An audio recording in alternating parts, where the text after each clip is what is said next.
आप सभी का आपके अपने इस channel Lux to the point में एक बार पुनः हार्दिक स्वागत है। पिछली कड़ी में हमने मैकमोहन रेखा विवाद देखा, उसके पहले हमने देखा डोरंड लाइन विवाद। अब हम भारत की वास्तविक अंतरराष्ट्रीय सीमा पे आ रहे हैं, जो कि भारत और पाकिस्तान के बीच में बनी और जिसे हम रेडक्लिफ लाइन के नाम से जाने जाते हैं। वर्तमान समय में रेडक्लिफ लाइन भारत पाकिस्तान और भारत बांग्लादेश दोनों की ही सीमा बनाती है। तो चलते हैं इसको लेकर के क्या इंपॉर्टेंट फैक्ट्स हैं एग्जामिनेशन के और इससे जुड़े हुए क्या मुद्दे हैं उसको हम शॉर्टकट में समझेंगे केवल प्री के पॉइंट ऑफ व्यू से। जब हम बात करते हैं रेडक्लिफ लाइन की तो यह किन परिस्थितियों में खींचा गया। तो जैसा कि आप सभी जानते हैं कि देश का बंटवारा टू नेशन थ्योरी के आधार पर हुआ था, यानी द्विराष्ट्र सिद्धांत पर, जिसके अनुसार मुस्लिम बहुल क्षेत्रों को मिलाकर के पाकिस्तान बनना था, वहीं हिंदू बहुल क्षेत्रों को मिलाकर के भारत बनना था। अब यह बंटवारे के लिए ब्रिटिश संसद के द्वारा एक एक्ट या अधिनियम पारित हुआ, जिसे कि इंडियन इंडिपेंडेंस एक्ट कहते हैं। यह इंडिपेंडेंस एक्ट जून 1947 में आया और 18 जुलाई 1947 को पारित हो गया ब्रिटिश पार्लियामेंट के द्वारा। लेकिन इस इंडिपेंडेंस के पहले यह तय कर लेना था कि भारत और पाकिस्तान के बीच में सीमाएं कैसे खींची जाएंगी और उसका क्या बेस या आधार होगा। इसी के लिए एक कमीशन का गठन हुआ, जिसका काम था कि 5 हफ्तों के भीतर भारत और पाकिस्तान के बीच कौन सी बाउंड्री लाइन किस क्षेत्र से गुजरेंगी उसका निर्धारण करना। इसके हेड बनाए गए सर साइरल रेडक्लिफ। यह ब्रिटिश एडवोकेट हुआ करते थे और ब्रिटिश संसद के सदस्यों के काफी करीबी थे। नाउ ध्यान रखेंगे, साइरल कमीशन का गठन किस तारीख हुआ इसका कहीं भी इतिहास में आसानी से इसका मेंशन नहीं दिखाई देता है, लेकिन जहां तक चूंकि मैं पॉलिटिकल साइंस का हूं, मुझे पता है कि जून के महीने में इस पे चर्चा हो चुकी थी और इंडियन इंडिपेंडेंस एक्ट पारित होने के बाद साइरल कमीशन को इंडिया भेजा गया। अब देखें, इन्हें केवल 5 सप्ताह का समय दिया गया। बहुत अजीब सी बात है कि ऐसा व्यक्ति भारत में सीमा का निर्धारण कर रहा है जो उसके पहले कभी भारत आया नहीं था और क्षेत्रीय समस्याओं से परिचित नहीं था।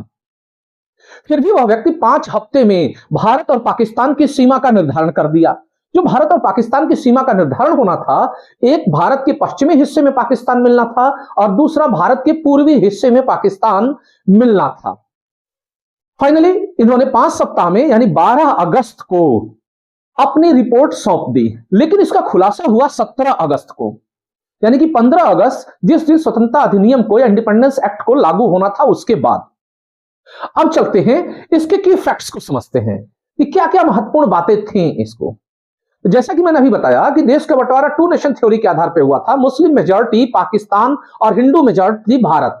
भारतीय सरकार ने निर्णय लिया कि भारत को सेकुलर रखेंगे, लेकिन मुस्लिमों ने यह तय किया कि वे अपने देश को इस्लामिक स्टेट बनाए रखेंगे। बंटवारे का आधार भी वास्तव में यही था। अब नाउ तो इसमें डिमार्केशन का इन्होंने आधार क्या बनाया। इस एक्ट की सबसे बड़ी खासियत या इस कमीशन की रिपोर्ट की सबसे बड़ी खासियत क्या है कि डिमार्केशन का जो आधार बनाया जाना था, यह देखना था कि जिन क्षेत्रों में पश्चिमी सीमा पे पंजाब और पूर्वी सीमा पे बंगाल, जहां पे जो एरिया हिंदू बहुल होंगे वो भारत को दिए जाएं। वहीं अगर मुस्लिम आबादी कम है यानी 40% या इससे नीचे है तो वह एरिया भारत का हो जाएगा, और यदि मुस्लिम आबादी ज्यादा है और हिंदू आबादी कम है तो उन क्षेत्रों को पाकिस्तान में मिलाया जाएगा। लेकिन ध्यान रहे, केवल रिलीजन ही एक आधार नहीं था।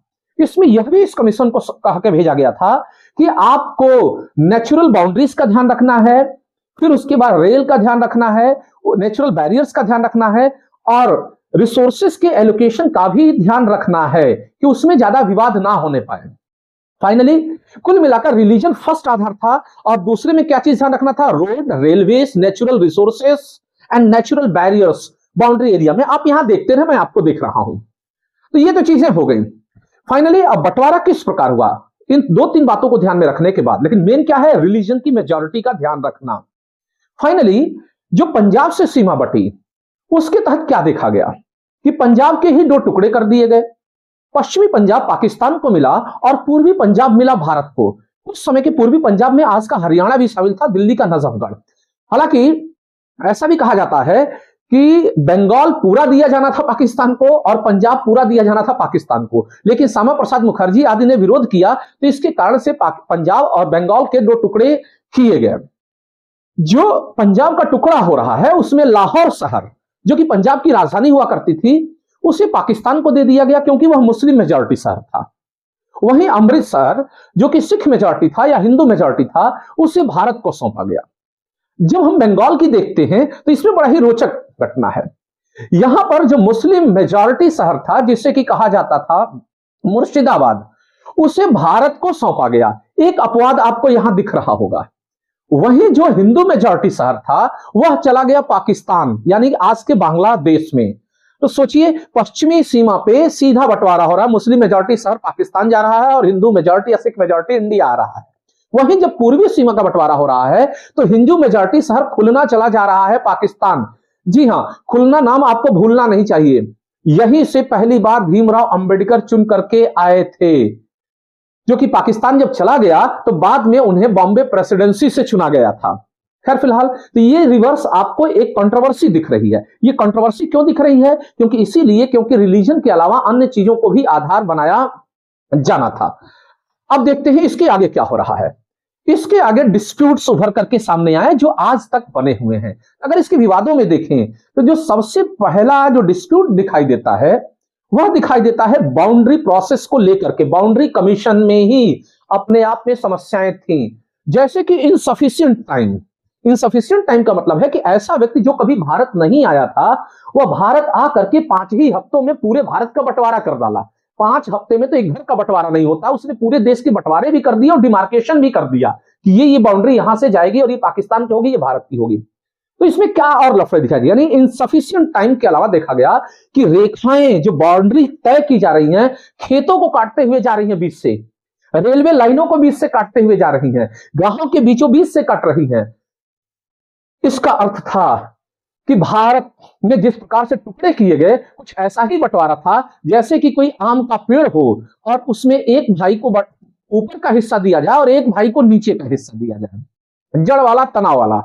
और एक भाई खुश हो क्योंकि उसे फलदार वाला क्षेत्र मिला है और दूसरा भाई उस वृक्ष में पानी देता रहे, एक कर्तव्य करता रहे और दूसरा उसके फल खाता रहे, और कहा जाए कि ये तो बंटवारे का परिणाम था। आप में मन में विचार हो रहा होगा कि मैं ये बोल क्यों रहा हूं, क्योंकि इसको लेकर के स्वयं रेडक्लिफ ने भी स्वीकार किया था कि जिस तरीके से उन्होंने सीमाओं का निर्धारण किया, मुसलमानों के फेवर में निर्णय अधिक लिया, जो कि गलत था। लेकिन इसका पछतावा रेडक्लिफ को बहुत बाद में हुआ, तब तक देश बहुत बड़ी ट्रेजेडी से बाहर आ चुका था या ट्रेजेडी में फंस चुका था। अगली चीज क्या इसमें दिखाई देती है? कंट्रोवर्सी। अगली कंट्रोवर्सी थी रीजनल डिस्पैरिटीज। जी हां, इसको या रीजनल डिस्प्यूट्स, जैसे उदाहरण के तौर पर जम्मू कश्मीर से कनेक्ट करने वाले गुरुदासपुर को भारत में दे दिया गया। पंजाब का यह क्षेत्र था, जबकि गुरुदासपुर नाम से सिख लग रहा है, यह मुस्लिम मेजॉरिटी शहर था। तो इसे नियमतः कहां जाना चाहिए था? पाकिस्तान जाना चाहिए था। लेकिन यह भारत को दिया गया किस लिए? क्योंकि जो मैंने ऊपर आधार बताया बंटवारे का, ताकि कनेक्टिविटी इंडिया की जम्मू एंड कश्मीर से बनी रह सके। जम्मू एंड कश्मीर एक स्वतंत्र रियासत थी। फिर उसके अलावा दूसरा इसमें क्या चीज दिखाई देता है रीजनल डिस्प्यूट्स में, कि जो सिख हैं वो ना इधर के हुए ना उधर के हुए, उनका 2 भागों में बंटवारा हो गया। सिखों का ननकाना साहब चला गया पाकिस्तान, आधी सिख आबादी पाकिस्तान में हो गई और आधी सिख आबादी भारत में रह गई और उनका शहर बना अमृतसर।